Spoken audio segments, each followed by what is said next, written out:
Hey,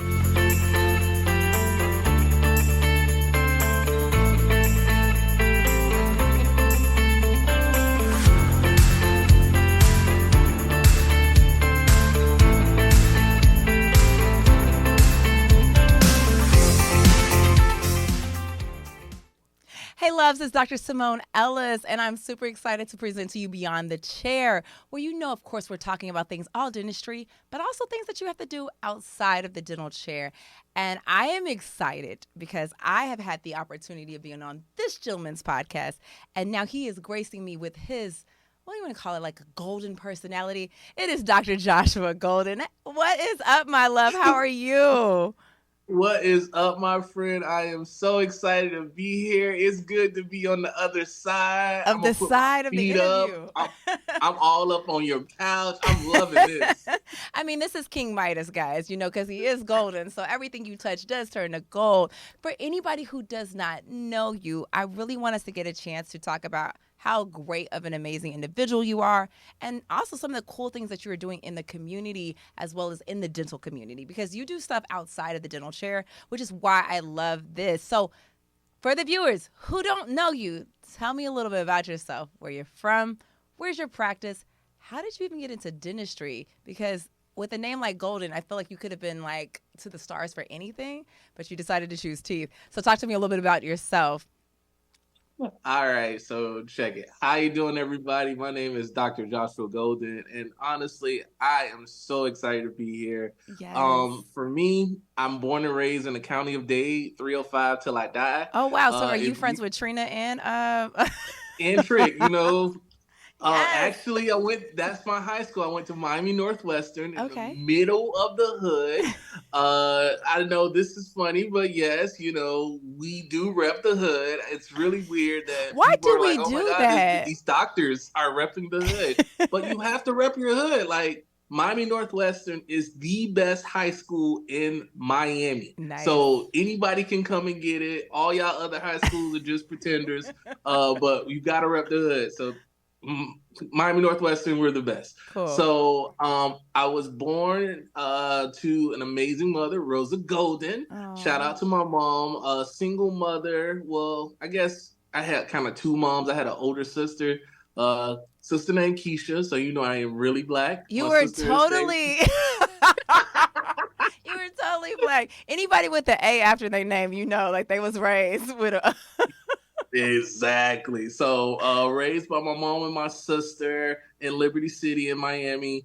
And I was one of those kids where it was like, hey, he's pretty smart. So the people in the hood that were slanging rocks and all that stuff, they kind of like, helped out, pushed me along my way, like, hey man, you're not supposed to be over here. Or, had some friends who, if things got kind of tough, and maybe somebody I couldn't take or couldn't fight, they'll look out and help out. Wow. So, was always kind of protected in that sense, but also could hold my own, so don't get it twisted. He's But not just I golden for a really, reason, guys. He actually I got hands, don't get it twisted.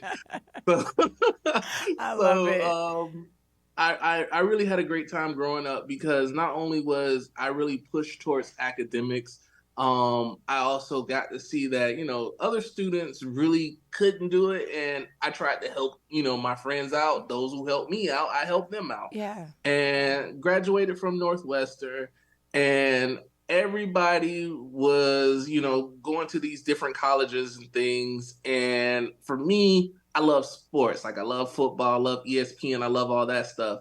So I was like, I'm going to school where there's going to be a really big football program. Okay. So did you So play sports at all, or were you actually just like you like to watch it? You were what do you I call it? like watching it, Okay. and I like playing like street football, things of that nature. Okay. I couldn't, again, I grew up in a school that was real big on those type of things. Like, if you going to do football, you live football. If you going to do Oh. band, you live band. And I'm out here trying to, Live do something academics. like Like being you're a like, I doctor. want to Yeah, be, yeah. academic. Yeah, I wanted to be a doctor, but didn't know what type of doctor. So again, went up to Florida State. At that point, I was kind of leaning towards MD, but that's because they push us towards that. Mm. Any kid who's super smart and likes science, they push us towards that. And next thing you know, I did SMDEP program. And I know you actually did I that. did do an SMDP program. Where was yours at? Mine was in Baylor. I was at Columbia University in New York. Nice, nice. And that was transformative, right? Because you get an opportunity to be exposed to, and a lot of times that is, it's like whatever you're exposed to is sometimes what you become. It's amazing. Like I was exposed to dentistry really early on, and it sounds like that was kind of your turning point for yourself. Because I was not exposed to dentistry at all. Yeah. So I had my little dentist back home, but nobody was talking about dentistry at my high school. Nobody really talked about it at all. And why do you think that So is? I just think it was lack of knowledge and also fear. Whenever Okay. you hear dentists in the city, it's like, oh, this person's taking out my tooth. We're not I don't trying want to to mess mess with with that these tooth. people, right? Yes. Exactly. So everyone's afraid of the dentist, but I met up with the associate dean at Columbia University, and this guy literally spent an hour and a half, if not 2 hours, trying to tell me, this knucklehead kid from Miami's inner city, you need to be a dentist because your personality fits that trait. And I'm like, man, and I was stubborn too. I was like, man, I don't think that's gonna happen. I done already kind of started doing this med stuff. At that time, Florida State had just opened up their own med school, and Oh, everything was like wow. You med, were med, med. committed. Yeah, and they were pushing me in that way too. It was like I was being groomed for it, but I still at that point didn't know because even growing up, I had actually shadowed different like professions like pharmacist, veterinarian. That Yeah. wasn't for me.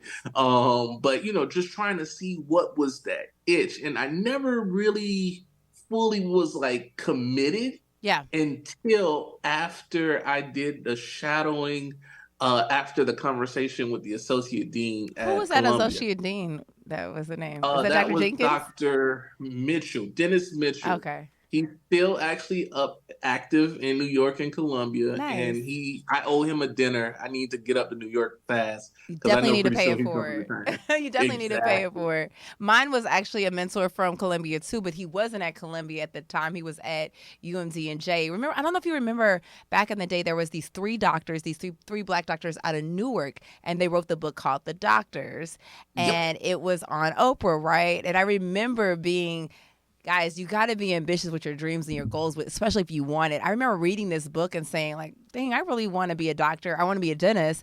I should write a letter to him because, of course, social media wasn't the thing. And he responded back, and that was actually how he became my mentor. And then he went over to Columbia. So I was trying to see if it was Dr. George Jenkins, who he always knows I love him, but he was one of those doctors and was at Columbia. So sorry, sidebar, getting back to you. So you decided that was going to be your trajectory. And what dental school did you end up going to? I actually went to USC, Okay. one of the best hand schools out there. Again, got to rep the hood, I love even it. I USC. love it. And again, another sports thing. I'm a huge Kobe Bryant fan. So for Nice. me to see Kobe's career wrap up, and I was at USC at that time, it was like a perfect marriage. Like I had Wow. such an amazing time out there.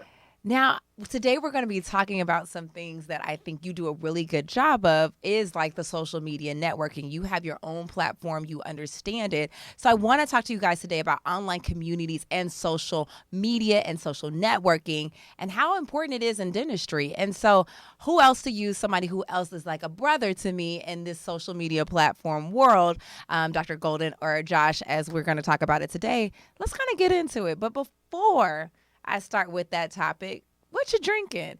Guys, that's our part of the platform, so we get a chance to talk about what do we do to decompress.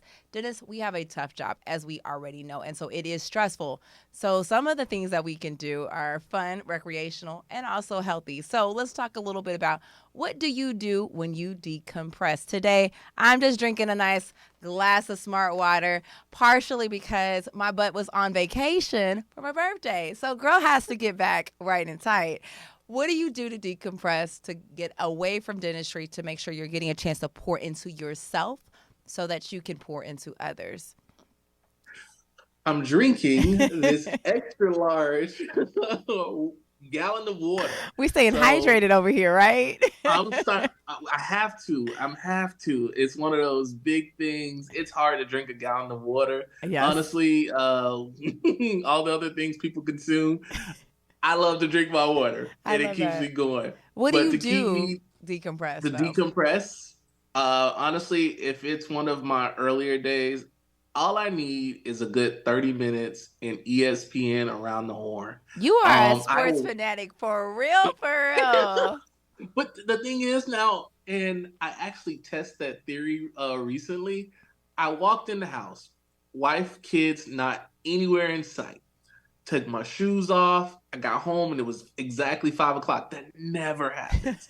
I flip on the show and I'm like, why do I love this so much? And it's just one of those moments where I can kind of take my brain off and just listen. Mm. And I'm watching these different people kind of debate and talk about random things. And I'm like, okay, I know that. I know that. Whoa, that person's getting traded. Oh, okay, I'm getting all this information. And I just need that 30 minutes. Now Mm. I'm caught up with the whole world of sports. I've kind of just relaxed and found that Zen moment, and now I can go be dad and do all this other stuff I now. love that. So, I'm a big advocate of doing stuff for you before you can pour into everybody else. And even if it's sports related, you got an opportunity to take care of you before you had to be the superhero in your family, right?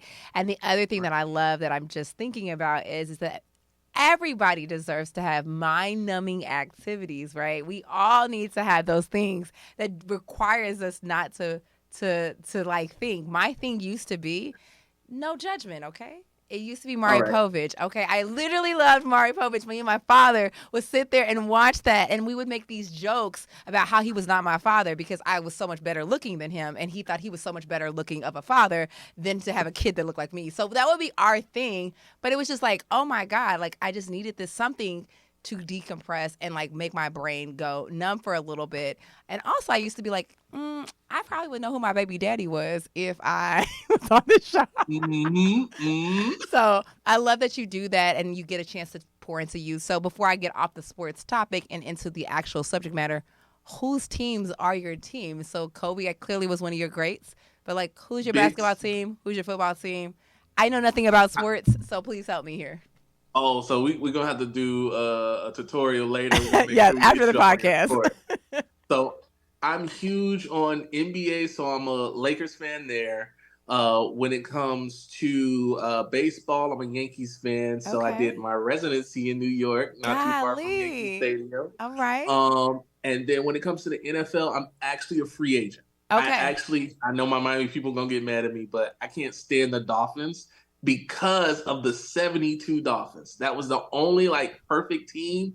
And back in the day, my mom used to be a big Dolphin fan. And imagine being a kid and your mom yapping at you about how perfect this team was. And I'm like, I wasn't even alive. Nobody talks about this team. And then as the team start to continue to suck, which they actually are kind of getting back to being good, but Okay. I just watched the team just fall apart after Dan Marino and all that stuff. And I just look at her and it's like, hey, you still a Dolphin fan? And I think it was the year 2000. She said she quit being a Dolphin fan. Oh my God, you sound like my brother-in-law when it comes to the Dallas Cowboys. He's like quitting that team, I swear, every year. I have to be, by default, I guess, a Kansas City Chiefs fan because I'm from Kansas. And my family was like such an avid, like, my mom's a fan, my dad's a fan. But we used to not really be good when I grew up. So I'm like, I don't really rock with it. And Uh huh. And that basketball, happens. Like it missed a generation because yeah, they had some down years. But yeah. any kid now that's even close to that area, everybody loving Mahomes. They Uh, got the Oh my haircut. gosh. Everything's about KC, and the team still looks good. I think they got at least another couple, 5, maybe even 6 years in the spotlight. Well, So I mean that will be good. I'm really sad that the year, unfortunately, that they won was the year that my dad passed away, so he didn't get a chance to see that. And I was like, oh, "This is crazy." But I mean, I'm sure he's up in heaven drinking his beer and catching the football with it. So let's get into the actual subject matter, which is about networking. And one of the things I think you've done an amazing job is with that. So let's talk a little bit about that subject matter. Why is networking so important, especially in the dental industry? you never know who you're going to need. Mm, Okay. And that's not in a just like a greedy kind of way. It's like, think of it this way. When you were coming up in dental school, if you had a procedure that was a little tough, it was always great to have like a big help you out. Oh, you're struggling with an extraction? It's good to kind of contact somebody. So when you're looking at social media, it's very similar to that. You're having good times, vibing with great people like you, And why not say, hey, look, I love what you're doing. How are you doing this? How can I get better? And then, hey, I'm doing this. This is how I'm doing it. And this is how you can get better. And so we all win together the more Mhm. you network. Yeah, I agree. It's crazy that like how when you came out of school, you came out of dental school what year? I was 2014. Okay, so I'm 2009, so social media was not even on the radar. Like it was kind of like Facebook, but it was definitely for like, not like Yeah. it is now. Instagram, not even thought about. MySpace, No. definitely about to phase out, but still was there. And what's crazy is now I feel so connected to people who I have never been in a room with. Like we've actually physically never met, and I'm like, oh my God, yeah, I know Josh and I know Dr. Holland. And it's crazy that way. So it's amazing to see that you can really, really, build great relationships without physically being in touch with people.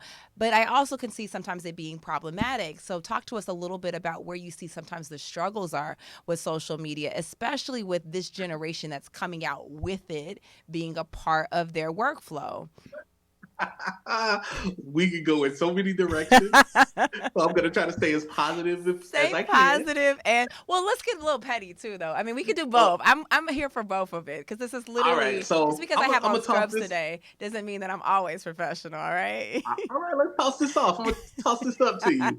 So a lot of people have that mentality of they already want to succeed before they even work. Okay, mm. so I'm gonna use you as a great example. Like you put in time, you had X amount of years. I think it's 13, 14 years in Who your child? practice. Yes. You were out there grinding before there was social media, so nobody saw that. But what they see now are the amazing pictures of you vacationing, the fact that you say you work 2 or 3 days, you jet setting and all that stuff. So I see a lot of young docs, they want that lifestyle before the, staying late and working and doing all of that stuff. Mm. And I see also a lot of them spend a lot of money early on. And again, I'm no financial guru or anything like that, but I'm seeing like investments of like these crazy trips. Like I've seen so many people in Greece, and I haven't even gone to Greece You're yet. like And I you're think I like, think what am I doing wrong, guys? Like, what is happening here, right? And then it's like, do I need to get like a sugar daddy or something? Is it something along that? Not a sugar daddy. Shout out to your wife. I'm gonna tell her, okay? No, I think you're leaning right into it. It's this I call it like a microwave society. We are in this microwave society where you put in the popcorn in the microwave and I am expecting a full meal of popcorn in 30 seconds. And that's kind of not really the case, right? Yeah, definitely. So it's so refreshing though when you do see again some of the younger docs that are extremely harder working, and even not even younger docs. Let me not even just put that out there. Some of the older docs are doing the same thing where it's like they don't put in the time and they didn't do the sacrifice, but they want that same result. So honestly, for me, it's all about hard work, dedication. Again, with social media it gives you that whole thing of okay, now I'm judging this person, I know everything about them because they put it in front of me, but you really don't know the full story. So Yeah. social media is that weird slippery slope. Yeah, and I think that we have to really be careful and manage our expectations, manage our mindset when it comes to thinking about the online platforms because while it can be an amazing attribute to, us connecting and us building lifelong relationships with people, used in the wrong way, we can really, really like harm ourselves. And I mean that from a mental standpoint, right? That art of comparison that consistently is happening. If you're having these type of situations going on where you're like, dang, this person is taking that big trip to Greece. How did they do that? And they got right out of school. Guys, we got to remember that we don't know the whole story. And you said it Yep. really best. Like, I've been out here like hustling for so long, and now you see the results of it. But before social media was a thing, you didn't see the long nights. You didn't see the 6 days a week. You didn't see the crying tears and the interviews with the employees, the trying to build the teams. And I think we've got to get out of the habit of only showcasing and only talking about the things that we were winning at. ask the questions to the people. I mean, I'm very transparent, and you have been as well. Like, you're going to tell the story on how to build the practice. You're going to tell the story on how to build the podcast, the things that go on outside of the practice. And that's kind of what I think needs to happen more, is that transparency, but also the realization of, hey, like, it didn't just happen like this. This is some steps. This is the 10,000 hours that you see that has happened, right? Yep, yep. And So then for some people, it's super inspiring when you do show the 10,000 hours. Just the other day, I got this amazing message from this one doc, and he was like, "Hey, I love seeing your stuff. I love watching everything that you're putting out. It's inspiring me to do more." And so, it's mm, like those little things, just when you're about to say, you know what, I'm done with this social media thing, it pulls you back in and pulls on those heartstrings, and then you get great messages like that. I love that. And you show up and you're consistent all the time. Again, like a fan of it, because you are showing up the consistency. And I think that sometimes we get overwhelmed by the numbers. Like, oh, this person has 400,000, this person has 30,000, this person has 20,000. But really, it's the impact of changing the life of the one. It matters, right? Like, that one, that message that you sent, you have no idea the impact that you've made on that person's life. And I'm so glad that you have, because you don't realize, like, that impact that you've made on his life or her life will now go out and impact somebody else's in a positive way. So now let's little talk about, how do you think dental professionals really can effectively leverage their online, their social networking experiences, like, from the different platforms? What are some of the tools and tips that you feel like they can do to help leverage them and make it beneficial? So honestly, when you're looking at social media, you want to see who you're trying to target. Let's be honest. All right. So if we're playing around with Facebook, we're probably playing around now with an older audience. You might get some grandmas, some aunties, things of that nature. I'm on In Facebook. dentistry, I guess I'm an yeah, auntie though, too, though. your auntie on them. And then in Instagram, you're getting kind of that maybe 40 to 20. And then in TikTok, you're getting the younger crowd. Okay. So as a dentist, we're trying to get people to come to our practice. So you need to look and say, all right, which demographic am I really trying to pull from? Yeah, they're going to be outliers. There might be some grandmas on Instagrams. There might be some, older people on TikTok. But for the most part, each of those demographics live in those platforms. And I would say for me, I really push towards Instagram because my friends there. And Got you. so why not get those people to be my patient? I get it. Like just recently, I had this amazing patient come in and she had a missing side tooth. That's my thing. We're out here, we fighting that battle against the missing side tooth. Every day. Why do y'all Every do damn this, day. guys? It is literally a window into your mouth. Can anybody, like, it is a window into your mouth. I can hear things coming out of it. I can see things coming out. Like, what are we doing? It's so important. I don't get it. I don't get it. Exactly. But see, now she was a real one. She, at 18, still living with her mama, couldn't afford to do anything but, extract the tooth. She knew the root canal was an option, but she could not do the root canal and crown. So she took it out. Then, we're sitting here X amount of years later, and she's this, pretty big time real estate agent. And I'm like, yo, you out here closing out these mega deals, Let's and you close out this here rolling gap. around with the missing side tooth. And she looked at me and she laughed because, she's a friend and I can make Yeah. that joke with her. And she was like, you know what? I'm going to do it. And then if I had not needed to leave early, she would have did that implant that day. We did it the next Mm. day, but it was one of those situations where we were like, we could have did it same day, right then and there.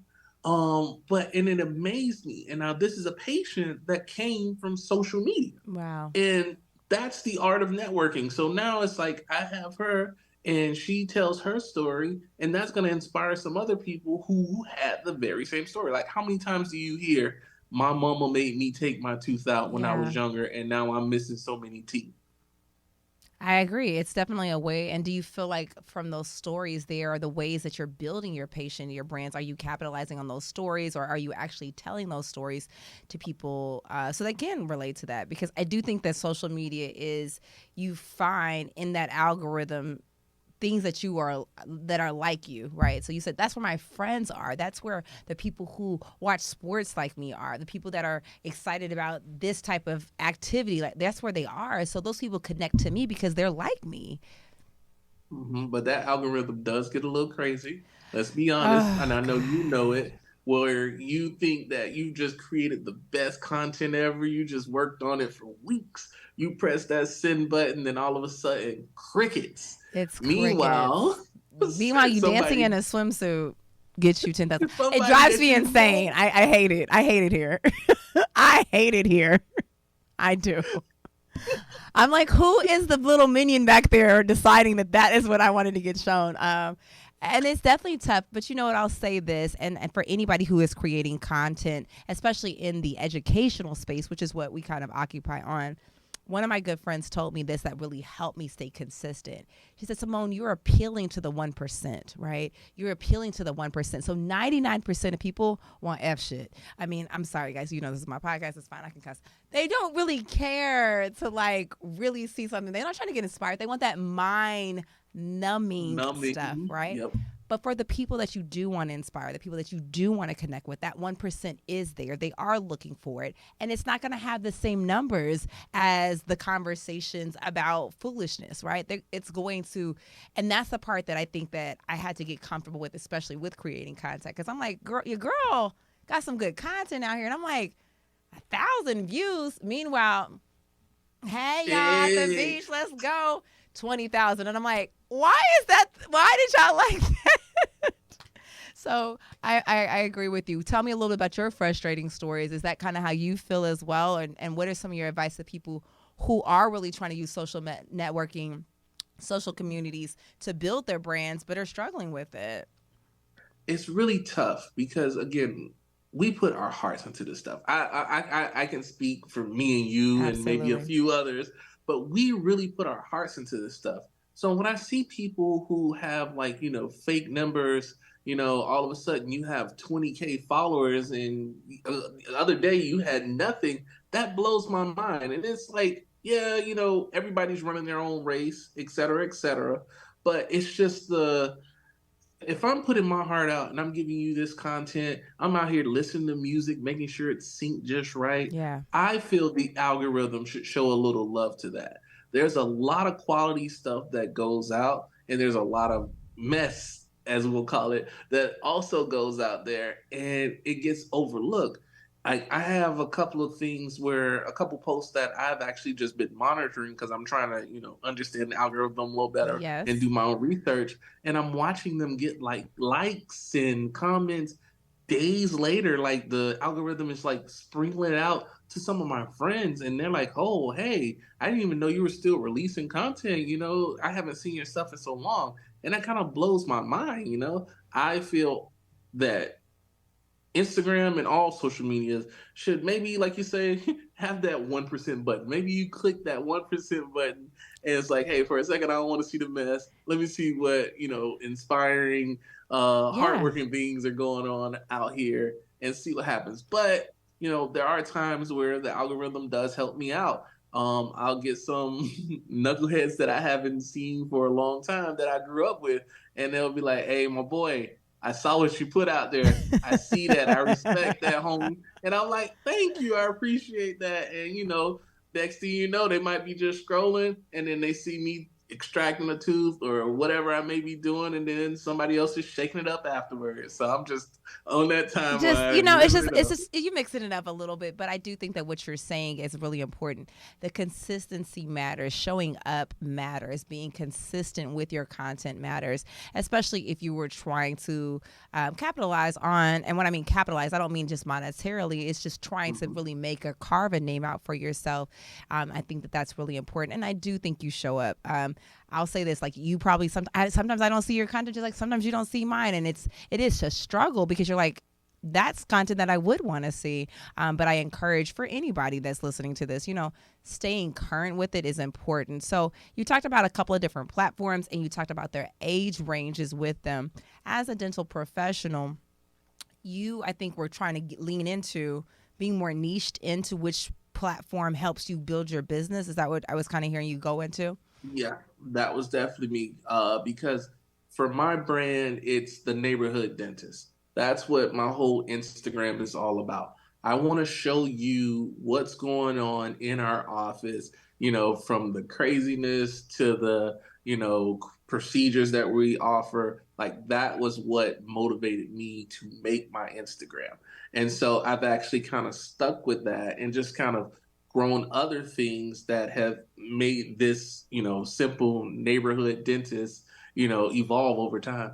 And what I love that you have done that because you've used, I think, really Instagram to really, catapult that feeling. Like when I come to your page, and I was just looking at it, like when I come to your page, it's a feel good page. It's like I'm gonna get some extractions, but I'm gonna also get your personality. I'm gonna get a part of who your brand is. I'm gonna get a part of you. And one of the things I want to know is that TikTok, Instagram, or Facebook, what's the vibes of them? What do you feel like the vibes are? And can I capitalize on all three of them at the same time? And if I'm going to do that, how do I make that an effective strategy to build my dental business? I say because my dental practice takes up a lot of my time, Yeah. it's hard for me to monetize off of that. I would have to get a team, and I haven't really want to push into that area. So for me, that's a no go. But there are ways other people can and do. So you asked about each platform. So I'll talk about Facebook. With Facebook, Facebook is kind of more doing ads, and they still have like this older feel. Like I don't get the nice fun vibe that I get from Instagram, that I get from Facebook, when it's basically the same company. And it could be just me, it could be my opinion, other people might feel different.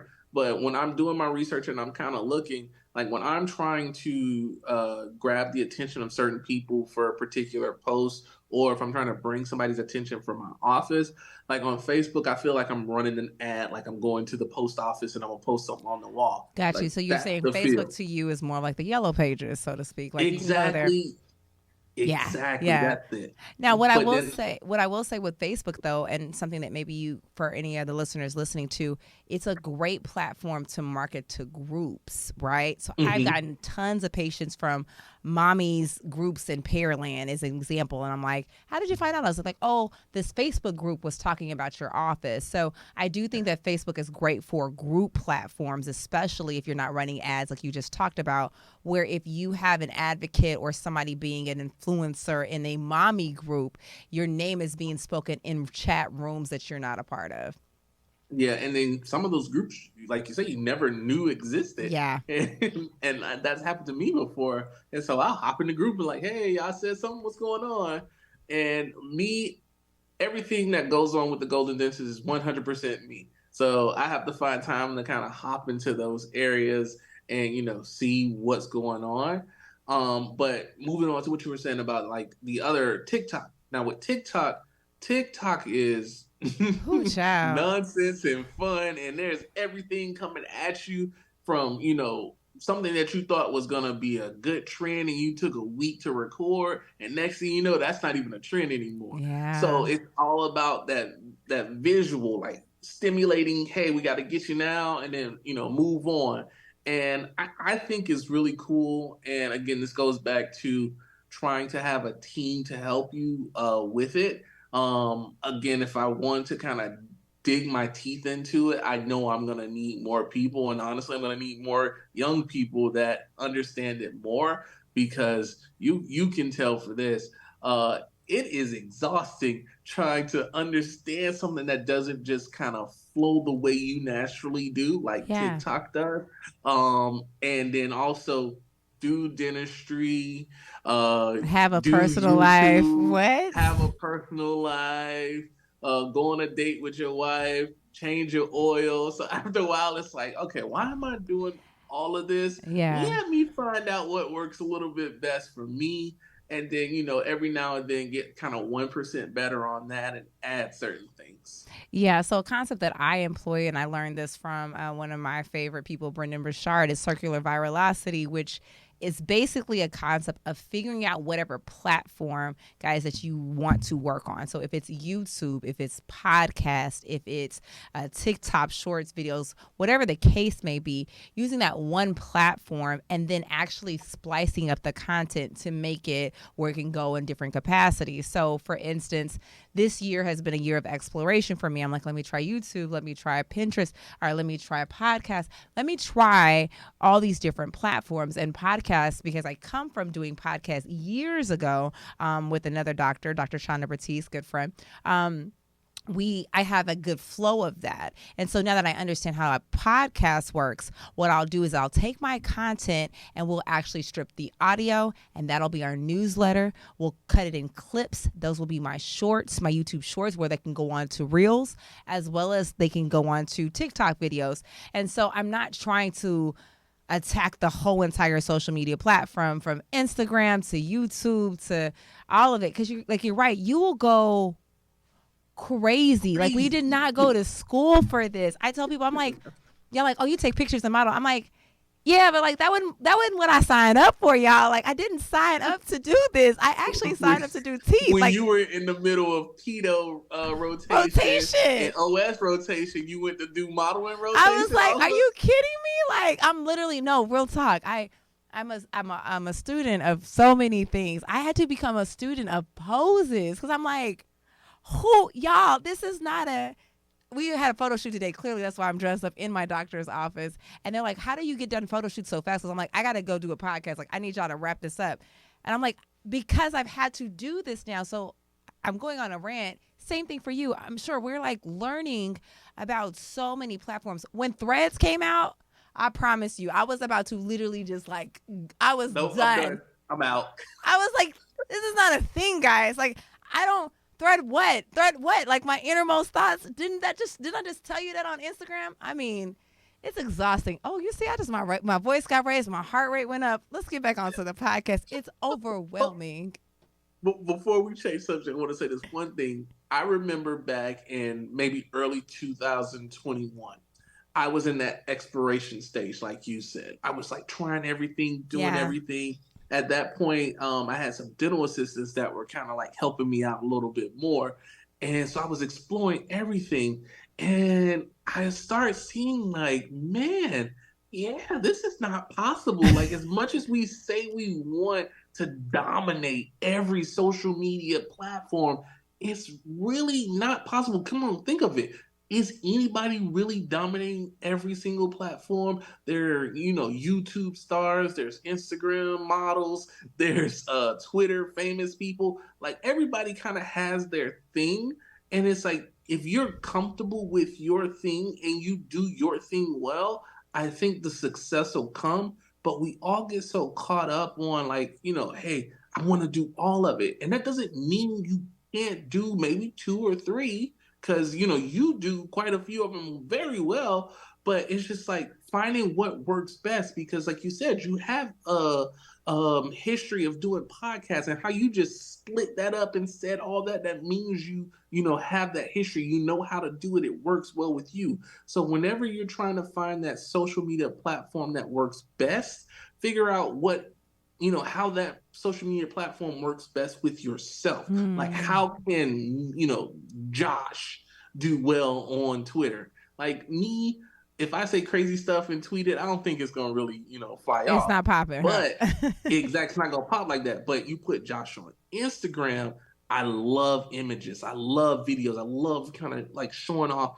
and kind of getting a little artistic side off and, seeing this and that. Like, that is a platform that's going to elevate who I am. And I think that's why I actually had some success on that platform. Yeah, I think you can't be everything to everyone at all the time. It's just not impossible. And you have to accept it. It's very tough. Because I know, like, I was one of those stubborn people, like, no, I'm a dominator. Same. I'm, next thing you know, you're not sleeping at night and you tired and you ain't making no money off of it. Yeah. And again, the hood side of me is like, if we ain't making money, We ain't making sense. This math is not mathing. The mathing. This is not calculating to results, right?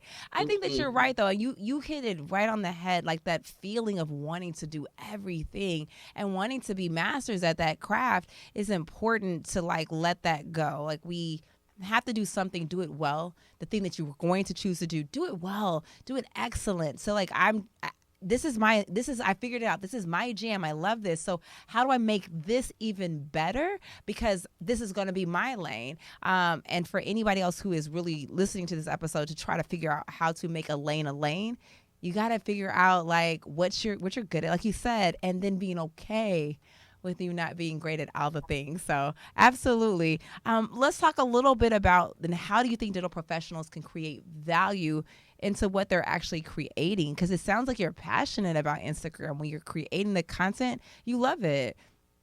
I absolutely love it. I would never think that I would nerd out on, putting and slicing a video together about dental calculus. But for the educator side of me, once that video is done, now I can put that up there and I can talk to my patients about it and say, yeah, so buddy, you haven't had a cleaning in 5, 10 years, and you told me you wanted a regular cleaning. Okay, that's cool, that's cute. But when your teeth look like this, you are not a regular cleaning. And if you do not clean this, it can lead to heart disease, diabetes, All the erectile things, dysfunction. right? And so when I hit him with the erectile dysfunction, then he's like, whoa, what did Wait, doc like, just wait, you messing with my. got him? And so then now I'm having fun. And for me, it's like a little game. It's like I got him because it's like each of us, certain things matter. And when you talk to your male patients, that matters. Mm-hmm. So I'm going to get him to clean his dirty mouth so he's not spreading bacteria to my nice female patient who comes in regularly for her cleaning when I tell him that his thing gonna change. So you find the fun, the comedic relief in it and creating the content. I don't think there's anything wrong with nerding out, especially when you love it. Like if you're really passionate about it, it shows through your work, which it does on your platform for sure. For people who are trying to figure out a rhythm, like a content rhythm, how do you stay consistent? How do you stay in front of the camera? Oh man, I'm one of those people where it's like, how am I going to schedule this time? All right, I gotta be able to do X, Y, Z. So I start putting myself on like, all right, I'm gonna make sure I post. In the beginning, when it was crazy, I was posting every day. I was like hitting you Monday through Friday. Then it started becoming Monday through Sunday, and like my wife was like, "Chill, bro. You gotta hang out with us every now and then." So then I took Sundays off, and so it was just 6 days. Then I, kind of changed it up, and then I started doing every other day. And for me, it's really what's going on in life that kind of dictates that schedule. Right now, I'm probably on. I'll post every other day, and I'll try to get at least 3 or 4 posts up per week. But there's so many guidelines up there that tell people, hey, if you try posting like this will work for you. Hey, this will bring in your audience. It's different with these algorithms and how much things change. I'll be honest with you, you don't know what's gonna be seen. I think the safest way to go if you're trying to really like put your name out there and go guerrilla warfare, you might want to post every day. Just go ahead and post something, keep it going, see what's working and what's not working. At one point, I remember trying to post like motivational posts on Mondays. That was one of my things. My audience hated that shit. They hated it. I love the But motivational Mondays. I'm a part of your audience. Keep that it, going. it got 3 likes, and then you probably Oh, weren't one of them because you didn't see it I didn't yet. see it. It didn't pull up. But the thing is, though, when I changed those motivational, and again, I guess I'm a researcher in some type of way. When I noticed that I switched the simple quote from me writing it to putting it like in a Twitter format, more people gravitated towards that because maybe they thought, oh, he's cool, he's on Twitter, and I saw an increase in likes and engagement. Mm. But for some reason, people don't like seeing words, and you'll see posts if I put words on there, I'm okay with taking the hit and know that I might not get the interaction that I normally do. But We people who literally have less than a blink. Like the studies are showing now, because of how fast our brains are having to see content. Before you blink your eyes is when you have to capture somebody. That's like less than 0.03 of a second. Is that not amazing? Like, so if your post does not capture somebody's attention within before they close their eyes, it's not something that's going to go viral. It's not something that people are even going to pay attention to. on to the next one. On to the And next. although it's very simple, people do like the whole trendy thing. If a song's really popping, next thing you know, your video will go into the loop of that song, and then other people will hear it. But be true to yourself. Be Yeah. true to yourself. If you know that you want to say something and you have a certain vibe or way of saying it, post it and then communicate with people, share it with others, and then just kind of advocate for your post. Yeah. I say, have when someone comments, comment back, get in the section. You want to communicate with your community because if they don't see you show up, they're not going to be there. So you need to be there. Yeah, that was something that I had to learn kind of the hard way. Because I am a person personally that social media is overwhelming. And so I have a timer on my phone. Now, mind you, my sister is actually an influencer for a full-time job. So I would see her and I was like, yeah, nah, that's like not going to be me. And Carmen was like, you don't even engage with your people. That's my sister's name. She's like, you don't even engage with your people. And I was like, I do engage with them. I put stuff up and, I like if they like something. She's like, no, like you really don't actually like show up. And I didn't understand the importance of that. One, because I was like, well, hey, like I don't have time to actually do that. But what I realized I didn't have time for was just scrolling, which is what I was doing. So when I put on my phone the timer limit, as an example, what it did is it forced me to actually be productive and active in my communities on that time, as opposed to just scrolling. Because I'm a big person on, we always complain about how much time we don't have. And then when you really look at the time that you don't have, you realize that you had time. You just don't have time to do shit that don't matter. And that's what had to shift for me. It's like, yeah, I can be on this platform and I could be watching all these videos, but I really want to have a bigger impact in this world. And if I want to have an impact in this world, that means that I got to be very, very strategic with my time and how I allot my time. And so I'll say that some of my strategies that have helped me is I do blocks. Like today I'm shooting this podcast, but technically I'm shooting 3 or 4. My goal is to try to do that within a day. And sometimes that works out, but I'm trying to hit as many blocks as I can because I do want a life. I do want personal things. I want to do other things. Like social media just came on the scene, but if social media didn't exist, I'm still a wife to somebody. If social media didn't exist, I'm still a friend to somebody. I'm an auntie. Clearly that's on Facebook. Like, so again, blocking time I think is important. And I'm sure you could attest to that. Figuring out what your own rhythm is what I like that you just said. Like, forget that everybody is telling you got to post twice a day, 3 times a day. Showing up consistently is good. But if you cannot post on a day, it's not going to destroy the brand that you're building. It's not going to be the end of the world. Yeah. No, it's not going to be the end of the world. Even though it might feel like it, I'm not gonna lie. When you're so involved in it and you're trying to, be successful on social media, it's gonna feel like it. But let's be honest, it's not. And you have to again come to that terms and understand that. Look, I'm doing this for my enjoyment. I need to make sure I'm enjoying this, and I need not be a slave to it. Yeah. So do you feel like you were kind of talking about this earlier, that certain content gets more engagement? You were talking about your posts that were just the quotes where everybody was doing. But what about your photos or your videos? Where do you feel like people connect more to? And does that depend on the type of doctor the niche that you're trying to connect with? Does it matter? Or do you feel like videos just get more visuals and photos get more visuals? Like, talk to me a little bit about that. I think videos get more run because it tells a deeper story. You're getting more information. Sometimes when you have just a still, okay, if I give you just a still of me standing next to somebody holding a trophy, you have to figure out, why are we holding this trophy? Now you coming up with your, story. Mm-hmm. The trophy though is going to get the like because it looks like we achieved something. We look like we win it.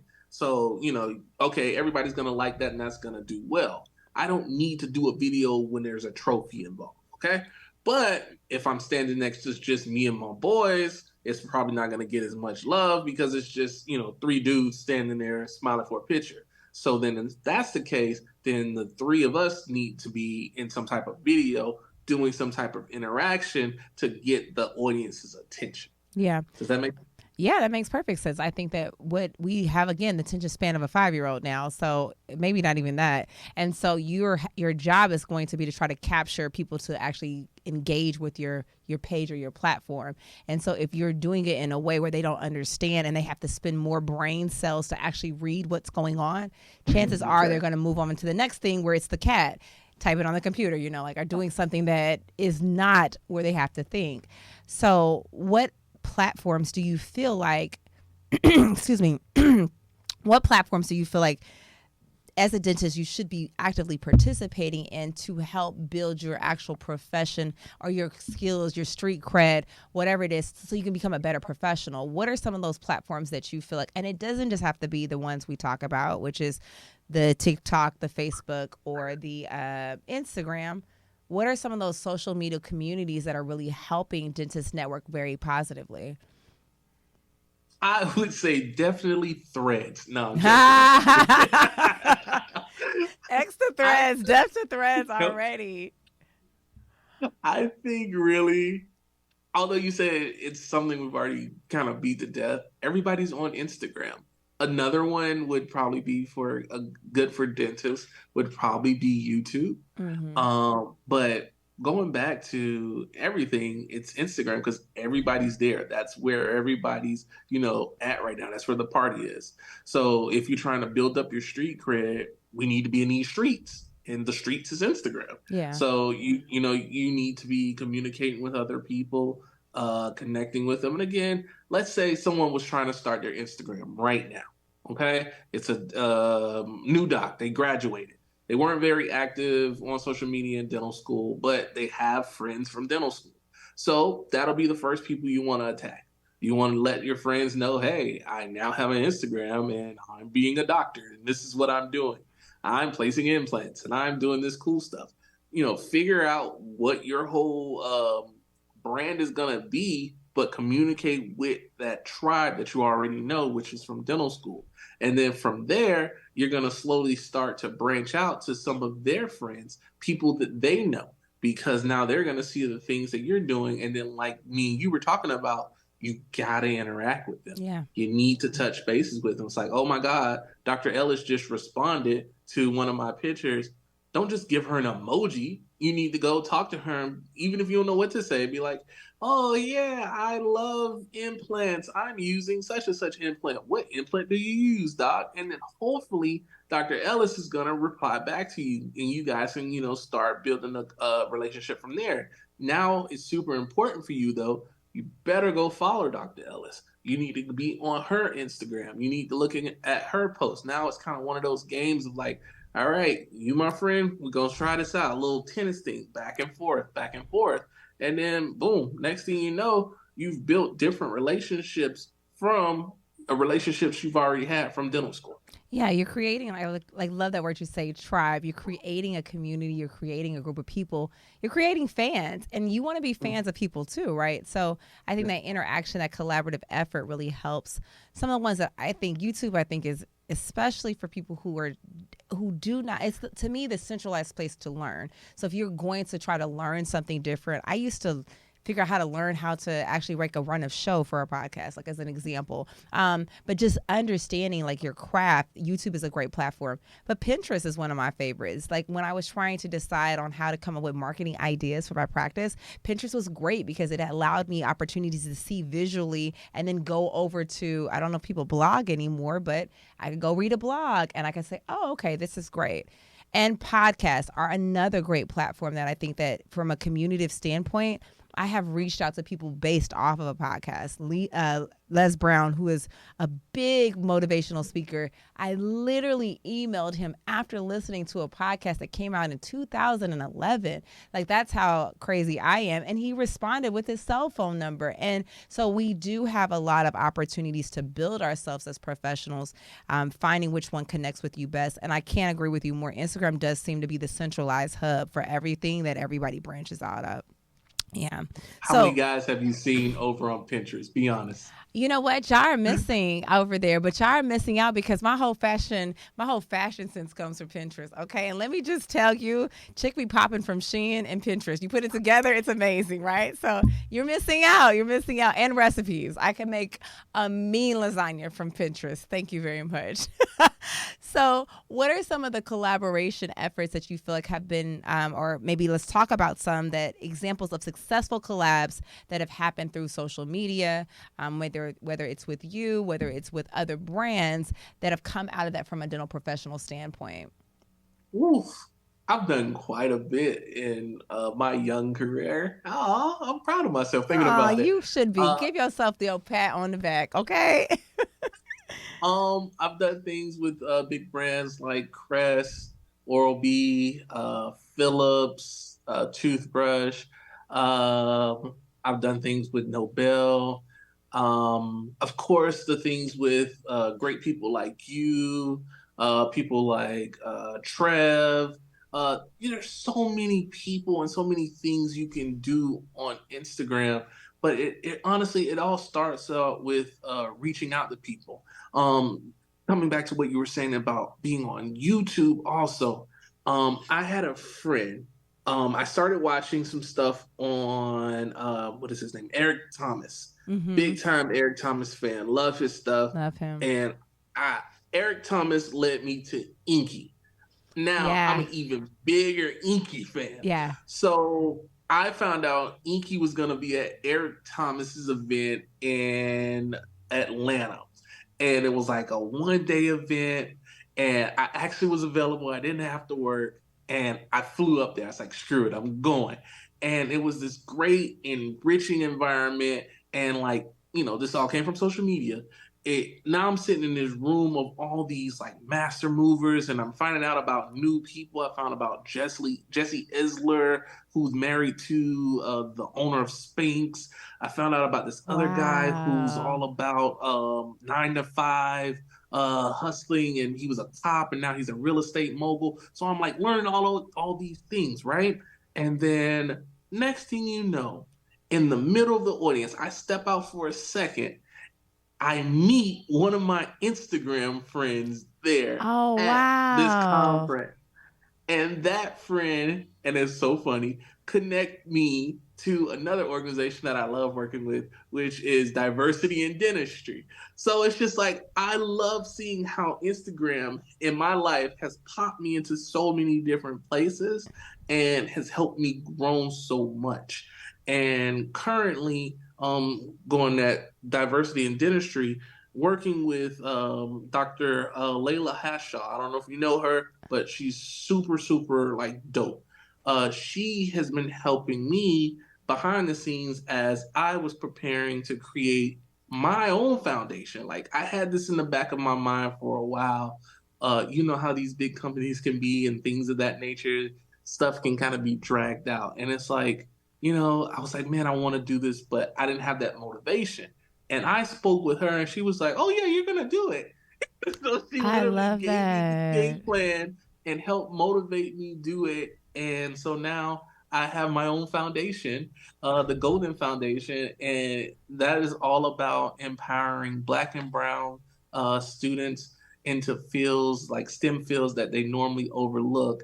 And it kind of goes full circle to some of the things that me and you were talking about in the beginning, when, people never look at dentistry. Why don't they look at dentistry? And it's not even just being a doctor.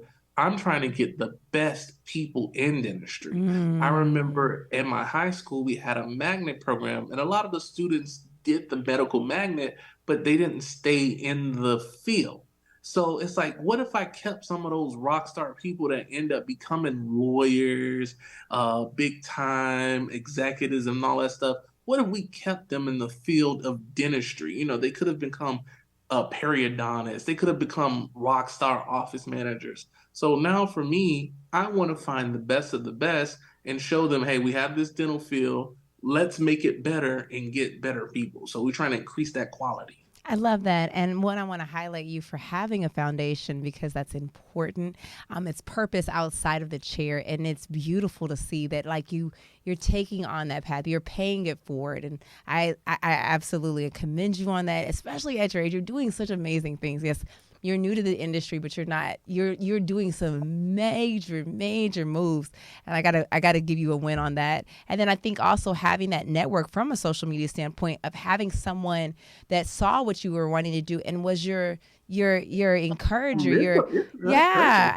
It's great. And I've had friends like that too that have been able to help support. And just I want to tell you like it's a great job and continue to move forward. So we're going to get to my very fun part of the segment, which is our rapid fire questions. I want you to answer these things as quickly as possible. Get yourself ready. They're coming at you really fast. And we're going sex or chocolate? Sex. Football or basketball? Football. DDS or DMD? DDS all day, baby. Oh, come on now. Wait a minute. I'm a DMD for all y'all who don't know. Target or Walmart? I'm bougie right now. Target. Give a black man some money. He gonna go to Target. Let's get pancakes or waffles. Ooh, if it's at Roscoe's Waffles. Yeah. Okay. Morning or evening? I like the evening. If you could travel anywhere right now, where would you go? I need to make it to Sydney, Australia. Oh, I need to hold a baby koala and see a kangaroo. I want to take my kids down there and do that. And I love traveling. I'm going to tell you, I went to Sydney. I ain't never had I went to Sydney and we did not get a kangaroo or a koala. What? You got to go find the koala. You let me know how that works out. I got to see the video. And then I want to know ski or snowboard. I tried snowboarding before. Yeah, okay. That was fun. And what do you feel like is Lumineers or veneers? Say that again. Lumineers or veneers? Man, veneers, because is Lumineers still around? I don't even know anymore. Like a patient came and asked me about that the other day, and I was like, "Nah, kid, we don't do that no more." So I haven't heard that in so long. I didn't know they were still around. Definitely apparently it's a thing. What's your favorite ice cream flavor? Cookies and cream. Oh, okay. I'm a cookie dough kind of girl.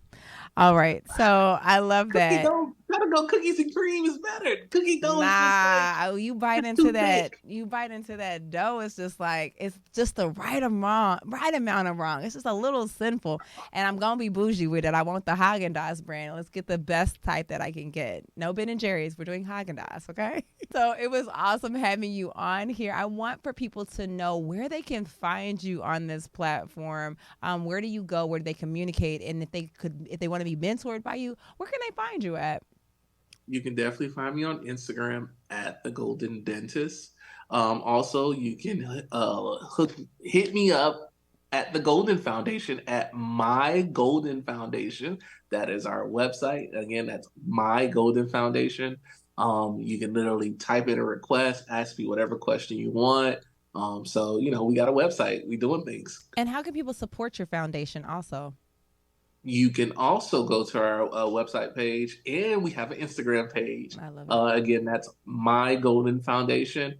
Or you can just go to at The Golden Dentist. I have a link, or DM me. I promise you, I will point you in the right direction. And if you ever DM me, yes, it is me. Please. I am a very nice person. Don't say nothing too crazy. I love it. So what's up next for you, Josh? Where do you see yourself going? Like, you have such a bright trajectory. You're already golden. What's bigger than gold? I guess platinum. So what does platinum Josh look like? Platinum Josh looks like maybe getting to that level of what you're at, where we're, working only a few days a week, got nice passive income so we can go travel everywhere. I think that's where it's at, and enjoying a little bit more family time. I work a lot, and I've come to accept that. I remember one of my best office managers told me in a loving way that I'm a workaholic. Mm. But it's like I'm learning that I have to kind of scale back a little bit, let things happen, and but I still have a level of excellence that I demand. And as long as that's happening, I don't mind taking a small step back. And, we still want that nice passive income. Yeah, absolutely. Well, you are well on your way. I want to make sure I encourage you to take it at a good pace. There's no, this is not a sprint, guys. We're running a marathon, and you are doing an amazing job already starting the race and running very well. So, Josh, from the bottom of my heart, it has been an absolute pleasure having you on the show. Thank you so much for sharing your time, energy, and effort with us. And you're a light again. And I love to have lights on this show because light attracts light. And my hopes are that anybody that's listening to this is connected to you and will continue to build and foster relationships outside of this podcast. So thank you so much. All right. Thank you so much. I really appreciate this. You are a special person in my heart.